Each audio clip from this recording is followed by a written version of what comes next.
नमस्कार, मैं हूँ किरण और आपका स्वागत है मेरे चैनल संस्कार सदाबहार में।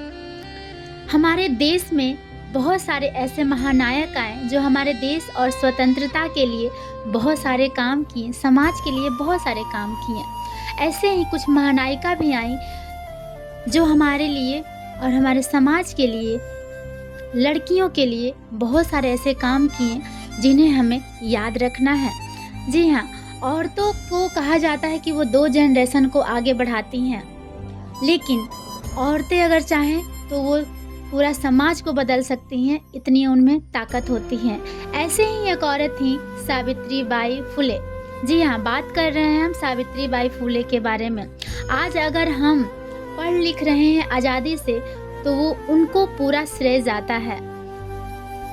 सावित्री बाई फुले वही थी जो पहली शिक्षिका बनी हमारे देश की और समाज सुधारक भी बनी।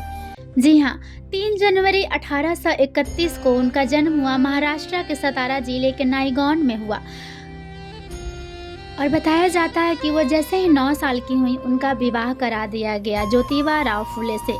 ज्योतिबा राव फुले उस समय वो 13 साल के थे, उनके साथ उनकी शादी कर दी गई थी। सावित्री बाई फुले उस समय पढ़ी लिखी नहीं थी। उनको उनके पति ज्योतिबा राव फुले ने घर पर ही उन्हें पढ़ाया लिखाया, घर पर रहकर ही उन्हें शिक्षा दी। वहीं पे बताया जाता है कि उन्होंने अहमदनगर और पुणे में टीचर की ट्रेनिंग की। सावित्री बाई फुले ने उस दौर में काम किया जिस समय महिलाओं और दलितों के समुदायों के महिलाओं के लिए शिक्षा अधर्म और पाप माना जाता था। सावित्री बाई फुले को बहुत से मुश्किलों और परिस्थितियों से गुजरना पड़ा।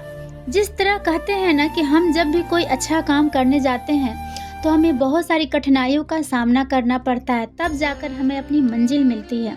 ठीक उसी तरह ना उन्होंने बहुत सारी कठिनाइयों का सामना किया। जब वो 17-18 साल की थी उस समय वह पुणे के भीड़ेवाड़ा में लड़कियों के लिए उन्होंने पहला स्कूल खोला। हालांकि उनको समाज का बहुत सारी गालियों और विरोध किए गए, लेकिन वह रुकी नहीं।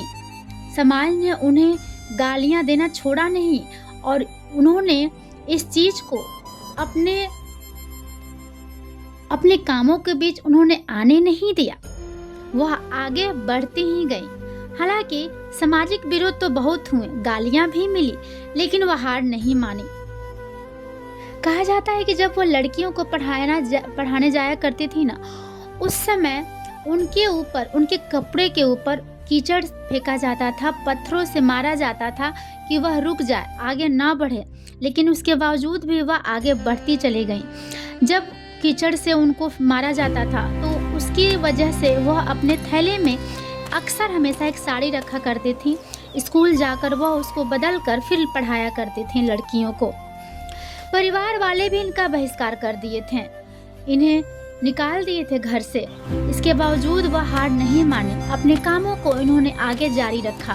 सावित्री बाई फुले समाज सुधारक के रूप में भी काफ़ी जानी जाती हैं।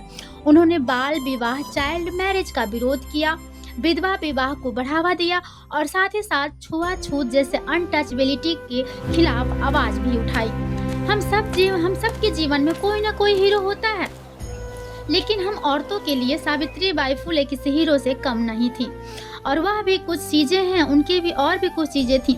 वह कविता लिखा करती थी, काव्या फुले कविता उनकी काफ़ी मशहूर कविता हुआ है।